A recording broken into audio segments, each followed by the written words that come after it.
Die wêreld het verander, maar baie van ons probeer nog steeds ou antwoorde op nuwe probleme gebruik.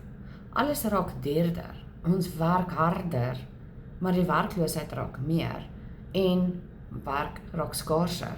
En dit is wat my laat besluit het. Ek moet begin om digitale vaardighede aan te leer, sodat ek kan bou aan iets vir my toekoms, net vir ingeval ek eendag daai briefie by die werk kry.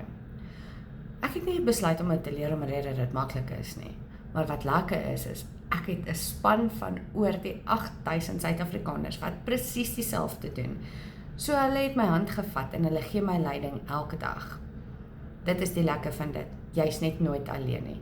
So ek wil vir jou 'n gratis PDF stuur, sodat jy dit op jou eie tyd kan deurgaan en sien hoe jy in die nuwe tegnologiese wêreld ook iets vir jouself kan bou.